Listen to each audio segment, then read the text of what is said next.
When the Greeks told stories of tragedy, no family cast a darker shadow than the House of Atreus. From the very beginning, their name was tangled with betrayal, bloodshed, and crimes so monstrous that even the gods recoiled. They were kings and queens of Mycenae, leaders of great armies, and figures of legend. But beneath the glory ran a curse that poisoned every generation. Fathers betrayed sons, brothers tore each other apart, mothers murdered husbands, and children rose against their parents. No bond was sacred, no oath unbroken. Every act of violence seemed to demand another, until the family became trapped in an endless cycle of vengeance and ruin.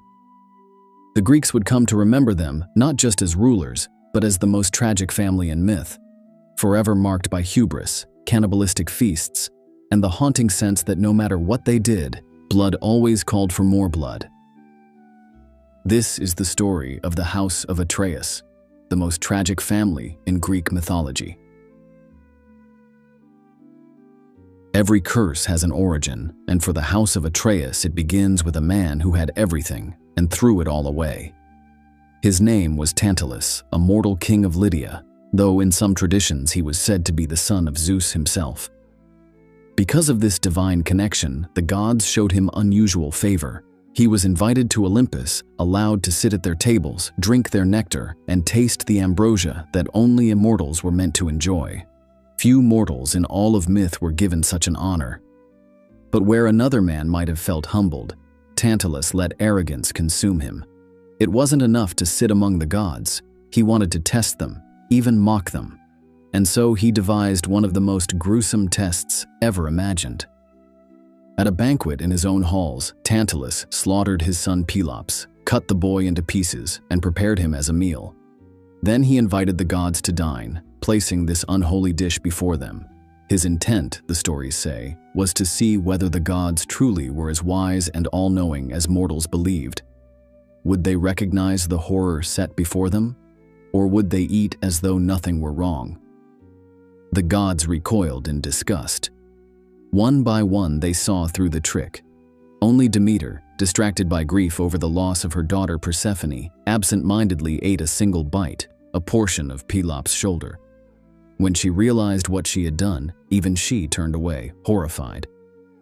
The Olympians wasted no time restoring what had been desecrated. They gathered the remains of Pelops, reformed his body, and breathed life back into him. To replace the missing shoulder Demeter had consumed, they crafted one of ivory, giving Pelops a mark that he would carry for the rest of his life, a reminder of the crime committed against him. But Tantalus was not forgiven.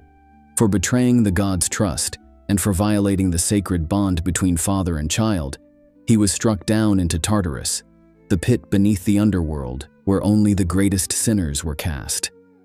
His punishment was a cruel reflection of his crime. In Tartarus, Tantalus was made to stand in a pool of water beneath trees heavy with fruit. Yet whenever he bent to drink, the water receded. Whenever he reached for the fruit, the branches pulled away. For all eternity, he would thirst and starve, tormented by food and drink forever out of reach. His name, Tantalus, became the root of the word tantalize, to tempt and never allow fulfillment. But the gods' wrath did not stop with him. His crime had poisoned his bloodline. It was said that from this moment forward, a curse clung to his descendants, ensuring that betrayal, violence, and cannibalism would stalk them for generations. The House of Atreus was born not from glory, but from this first unspeakable crime, a father's arrogance that doomed his children and his children's children. You might think that it should actually be called the House of Tantalus, since the curse started with him. But as you'll see later, Atreus' actions were so horrifying that the house fell under his name. Though Pelops was restored to life by the gods, his story did not unfold without shadow. He grew into a striking young man, tall, handsome, and touched by a divine glow.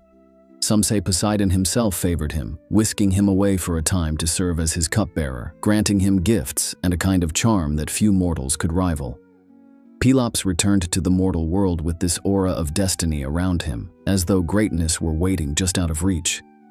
But destiny in this family always carried a price.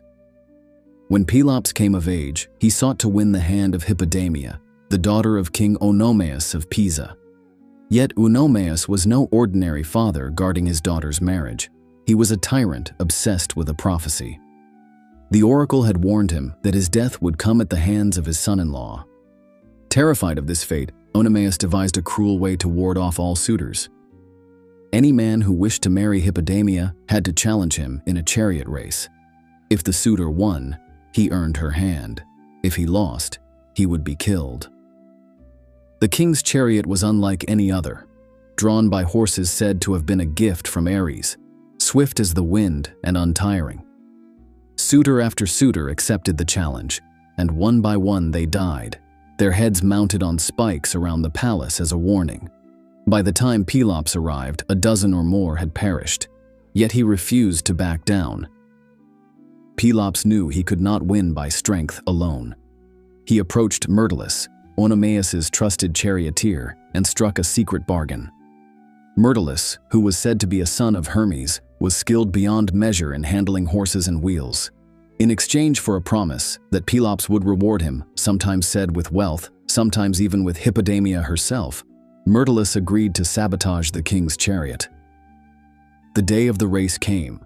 Oenomaus thundered ahead, confident in his divine horses, but at the critical moment, the sabotaged chariot failed. The bronze linchpins that held the wheels in place gave way, replaced by wax that melted in the heat of the sun. The wheels tore free, the chariot shattered, and Oenomaus was dragged to his death. Pelops claimed victory, and with it, Hippodamia's hand. But victory was never clean in the House of Atreus. After the race, Myrtilus came to Pelops to claim his reward.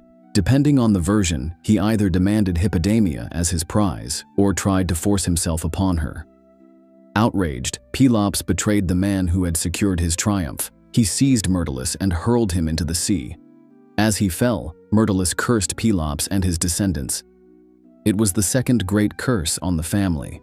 If Tantalus had stained the bloodline with hubris and betrayal, Pelops added treachery and murder. And though he went on to become a powerful king, fathering children who would rule Mycenae and Sparta, the shadow of Myrtilus's dying words clung to him.